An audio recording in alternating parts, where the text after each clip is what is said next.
In this video we will study about covalent bond. In previous videos we have dealt more with electrovalent bond. इससे पहले वाली videos में हमने electrovalent bond के बारे में ज़्यादा पढ़ा था. अब इस वीडियो में हम पढ़ेंगे कोवेलेंट बॉन्ड्स के बारे में. What is a covalent bond, in what type of atoms the covalent bond formation will take place, and more details into it. If we go by definition, bond formed between two combining atoms by mutual sharing of one or more electron pairs and compounds formed due to this bond are called covalent compounds. So bond formed between two combining atoms. Now atoms combine to attain a state of octet or doublet, right? Atoms combine होंगे ताकि वो अपनी outer most shell में या तो 2 electrons पूरे कर लें या 8 इलेक्ट्रॉन्स पूरे कर लें. नाउ इन केस ऑफ जो हमने पहले पढ़ा था इलेक्ट्रोवेलेंट कंपाउंड्स के केस में, इलेक्ट्रोवेलेंट बॉन्ड के केस में transfer of electron will takes place in electrovalent bond. That is एक इलेक्ट्रॉन, एक या एक से ज़्यादा इलेक्ट्रॉन मेटल से नॉन मेटल की तरफ ट्रांसफ़र हो रहे थे. अब इसमें क्या होगा, कोवेलेंट बॉन्ड के केस में इलेक्ट्रॉन ट्रांसफ़र ना होके इलेक्ट्रॉन्स दो एटम्स के बीच में शेयर होंगे ताकि दोनों एटम्स अपनी आउटर मोस्ट शेल में 8 या 2 इलेक्ट्रॉन्स कर लें. अब मोस्टली ये कोवेलेंट बॉन्ड हमें covalent non metal compound non metals में मिलेगा, since non-metals have 5, 6, 7 electrons in their valence shell. So 5, 6, 7 electrons in their valence shell. So why can't they transfer electrons? Why they will share electrons? What could be the reason? The reason is, जैसे हम electrovalent compounds में देखते थे कि metals की outer most shell में 1, 2 या 3 electrons होते हैं. तो 1, 2 या 3 इलेक्ट्रॉन्स को ट्रांसफ़र करने में जो एनर्जी लगती है, जो हमें एनर्जी देनी पड़ेगी, वो बहुत कम होगी एज़ कम्पेयर टू 5, 6 या 7 इलेक्ट्रॉन्स को अगर हमें इनकी आउटर मोस्ट शेल से ट्रांसफ़र करना है किसी और एटम में. So that is the reason, due to energy considerations it is difficult to transfer 5, 6 or 7 electrons from outermost shell of non-metals. So due to which these non-metals will acquire 8 electrons in their outermost shell by mutual sharing of electron pairs, 1, 2 और 3 electron pairs. अब हम देखेंगे for example जैसे hydrogen है. Hydrogen की outermost shell में है 1 electron, right. अब 1 electron is not a stable configuration, या तो 2 इलेक्ट्रॉन हो या तो 8 इलेक्ट्रॉन हो. अब एक हाइड्रोजन एटम, अब 2 हाइड्रोजन एटम्स क्या करेंगे, ये हाइड्रोजन एटम दूसरे हाइड्रोजन एटम से जुड़ेगा और दोनों की आउटर मोस्ट शेल में कितने, एक इलेक्ट्रॉन्स हैं. तो दोनों क्या करेंगे, अपना एक इलेक्ट्रॉन आपस में शेयर कर लेंगे, ठीक है. अब इन दोनों ने अपना एक इलेक्ट्रॉन शेयर कर लिया. अब इस पे कितने हो गए, शेयर होके इस पे भी 2 हो गए, इस पे भी 2 हो गए. So hydrogen atom in hydrogen molecule has acquired stable electronic configuration of nearest noble gas helium. Helium has 2 electrons in its outermost shell, so hydrogen also has now 2 electrons in its outermost shell. So bond that would be formed between hydrogen atoms in hydrogen molecule would be single bond, represented by a single dash, single bond. So this is a single covalent bond. इसी तरह से हम दूसरा example देखेंगे chlorine का. Chlorine के outer most shell में है 7 इलेक्ट्रॉन्स, 1, 2, 3, 4, 5, 6, 7. इसी तरीके से दूसरा क्लोरीन एटम, उसके पास भी 7 हैं. अब ये दोनों 8 इलेक्ट्रॉन्स करने के लिए अपनी आउटर मोस्ट शेल में अपना एक इलेक्ट्रॉन शेयर करेंगे. इस तरह से एक इलेक्ट्रॉन ये शेयर करेगा, एक इलेक्ट्रॉन ये इसके साथ शेयर करेगा. तो हम देखेंगे इन दोनों के पास अब कितने इलेक्ट्रॉन हो गए, 1, 2, 3, 4, 5, 6. ये शेयर्ड पेयर ऑफ इलेक्ट्रॉन है ये वाला. 1, 2, 3, 4, 5, 6, 7, 8 इस पे भी हो गए. 1, 2, 3, 4, 5, 6, 7, 8 इस पे भी हो गए. सो अब दोनों chlorine atoms have attend the state of octet. दोनों क्लोरीन एटम्स के पास 8 इलेक्ट्रॉन्स हो गए and hence now these are stable and the bond formed between chlorine atoms in chlorine molecule is a covalent bond, right. And one more thing, अगर आपको याद हो पीछे इलेक्ट्रोवेलेंट बॉन्ड के केस में हमारे पास था एक टर्म आया था electrovalency, which is the number of electrons shared, sorry the number of electron transferred in the formation of electrovalent bond. इसी तरीके से कोवेलेंसी होती है, कोवेलेंसी को हम डिफाइन करेंगे number of electrons of an atom taking part in the shared pair. यहाँ पे जैसे हाइड्रोजन है, number of electrons taking part in the shared pair is 1, एक इसका इलेक्ट्रॉन, एक इलेक्ट्रॉन इसका, एक इलेक्ट्रॉन इसका, ये एक पेयर बना रहे हैं। Pair is composed of 2 electrons, एक यहाँ से आ रहा है, एक यहाँ से आ रहा है।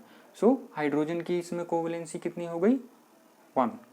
सिमिलरली क्लोरीन की, यहाँ से एक आ रहा है, यहाँ से एक आ रहा है, दोनों एक एक इलेक्ट्रॉन शेयर कर रहे हैं। इसकी इस केस में भी इसकी कोवेलेंसी हो गई आपकी 1। सिमिलरली आगे हम देखेंगे जैसे ऑक्सीजन है, ऑक्सीजन की कोवेलेंसी है 2, नाइट्रोजन की है 3। कैसे? अब जैसे ऑक्सीजन है, अब oxygen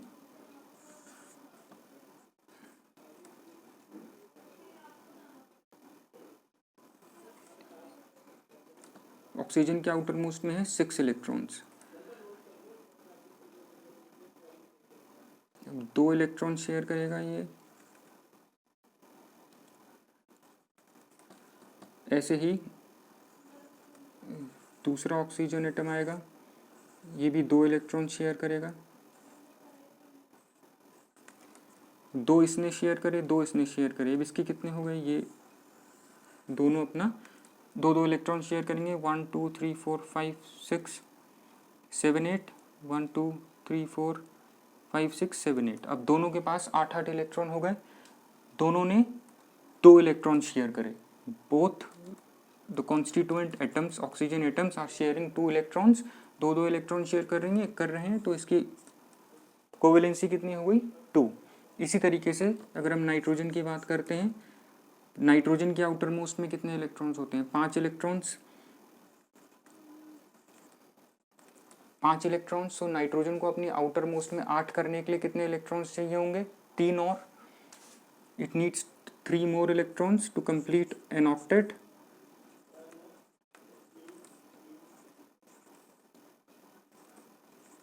So it will share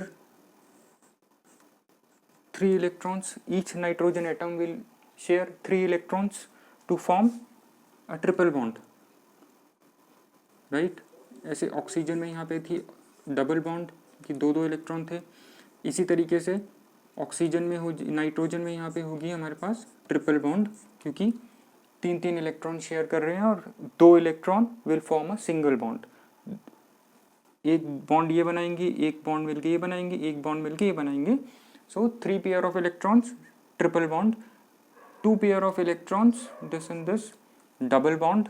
यहाँ पे हाइड्रोजन के केस में 1 pair of electron which is means a single bond, right? So triple bond, 3 electron pair हैं। Number of electrons of an atom taking part in shared pair, number of electrons of an atom कितने हैं? 3। Covalency कितनी हो गई? 3। ठीक है, अब हम देखेंगे कोवेलेंट बॉन्ड कितने तरीके का होता है। कोवेलेंट बॉन्ड डिपेंडिंग ऑन, जैसे हमने यहाँ पे पढ़ा single, double, triple bond, right?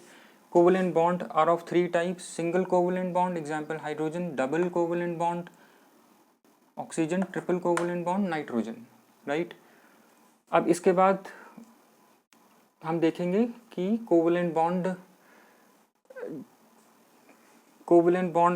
अभी तक जो हमने कोवेलेंट बॉन्ड्स के एग्जांपल लिए हैं, जैसे ये दोनों कोवेलेंट बॉन्ड बन रहे हैं from similar atoms, right? Oxygen के बीच में, नाइट्रोजन के बीच में, हाइड्रोजन के बीच में जो बॉन्ड है डबल, सिंगल या ट्रिपल, ये बॉन्ड जो है सिमिलर एटम्स के बीच में है। अब हमने पीछे पढ़ा था इलेक्ट्रोवेलेंट कंपाउंड्स के केस में कि there is a term called electronegativity. Now electronegativity means ability to attract the shared pair of electrons. अब यहाँ पे क्या होगा, जैसे ऑक्सीजन है, यहाँ पे भी ऑक्सीजन है, यहाँ पे भी ऑक्सीजन है, यहाँ पे भी नाइट्रोजन है, यहाँ पे भी नाइट्रोजन है। अब नाइट्रोजन की जो इलेक्ट्रोनेगेटिविटी है वो सेम है।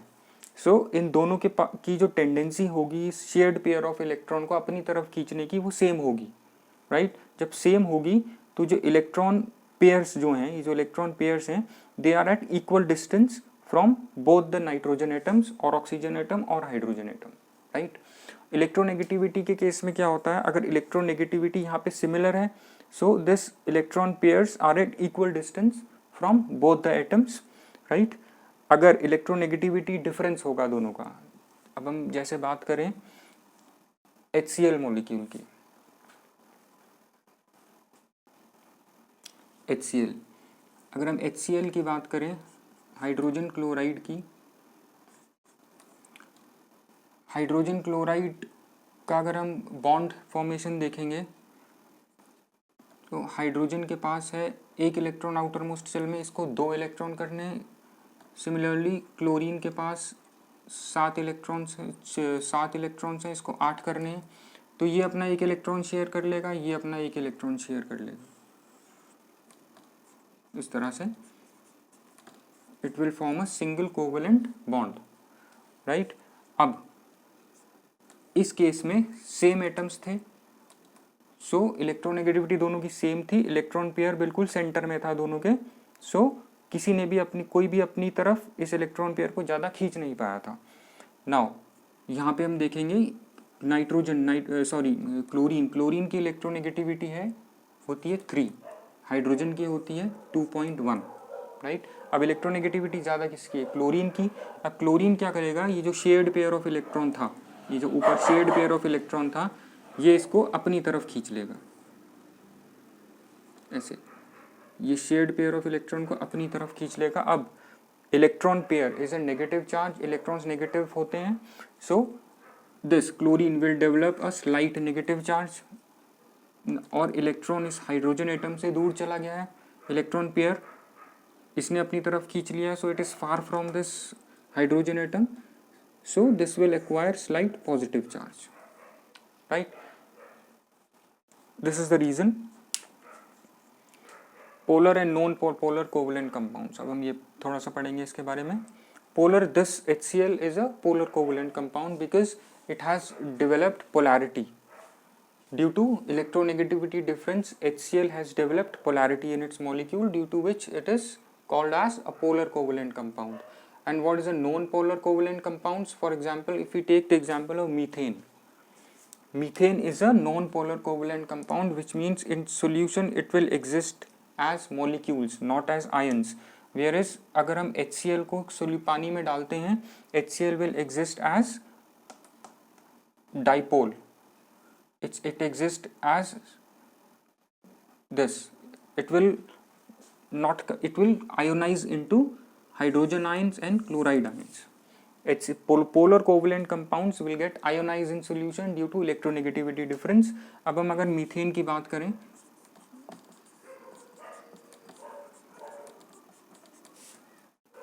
कार्बन की आउटर मोस्ट शेल में कितने इलेक्ट्रॉन होते हैं, 4, 1 2 3 4।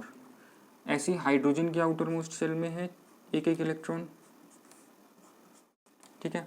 अब hydrogen will try to acquire a state of doublet to acquire stable electronic configuration. Similarly carbon will try to acquire 8 electron in its outermost shell. Since it has 4 electrons already, it will try to share 1 electron each from hydrogen molecule. यहाँ से एक share कर लेगा, इससे एक इससे share कर लेगा, एक इससे शेयर कर लेगा और एक इससे शेयर कर लेगा। अब देखें हम हाइड्रोजन के पास कितने हो गए, 1 2 1 2 1 2 1 2, और कार्बन के पास कितने हो गए, 1 2 3 4 5 6 7 8, एक एक electron which is shared by hydrogen atom. So this is a stable molecule since carbon has octet and hydrogen has doublet. So this is a hydrogen and carbon atom have stable electronic configuration in methane molecule. So it is a stable molecule, right? But अगर हम देखें इसकी polarity, this will turn out to be a non-polar compound. This will turn out to be a non-polar compound. Why? Because of very low electronegativity difference. Hydrogen जो है, hydrogen की electronegativity होती है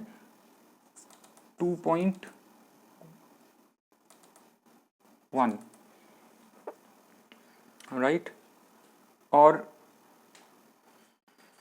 carbon की इलेक्ट्रोनेगेटिविटी होती है, if I remember, it's 2.5, 2.1, 2.5.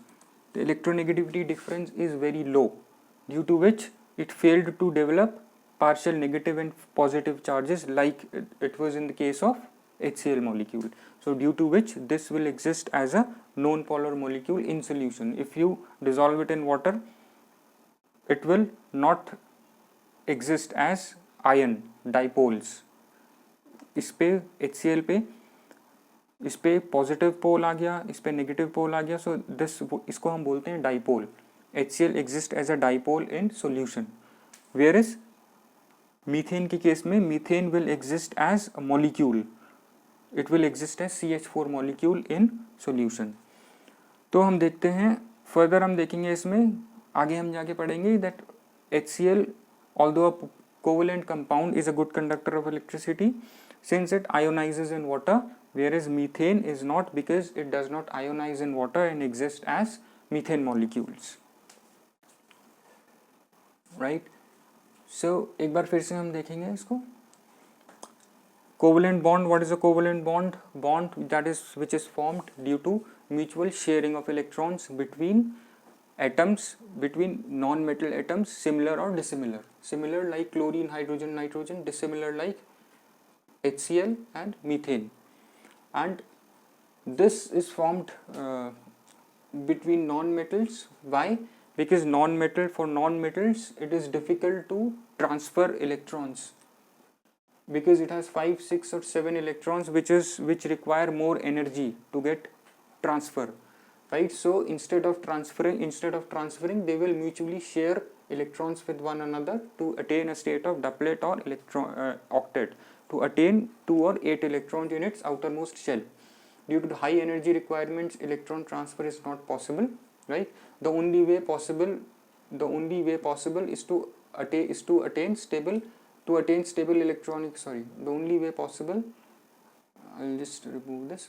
The only way possible to stable electronic configuration is to share electrons. Types of covalent bonds we have learned: single, double, triple, hydrogen, oxygen, nitrogen example. यहाँ पे हमने पढ़ा single bond means single electron pair, double means 2 electron pairs, covalency 2, triple bond means 3 electron pairs, covalency 3. Then we studied about polar covalent bonds and non-polar covalent bonds. Polar covalent bonds are those that have, in which constituent atoms have electronegativity difference. Due to this electronegativity difference, the atom that has high electronegativity will attract the shared pair of electron towards itself, developing a negative charge. Shared pair of electron जो अपनी तरफ ले लेगा वो negative charge develop कर लेगा, और दूसरा जिसकी तरफ से जिसकी इलेक्ट्रोनेगेटिविटी कम होगी वो delta positive partial positive charge develop कर लेगा, राइट. सिमिलरली अगर इलेक्ट्रोनेगेटिविटी कम है in case of methane molecule, it will exist as a non polar molecule, right. So I hope this has cleared your concept of covalent bonds. In the next lecture we will take more examples of covalent molecules, right, covalent bonds. Thereby try to understand more deeply into covalent bonding. Thanks.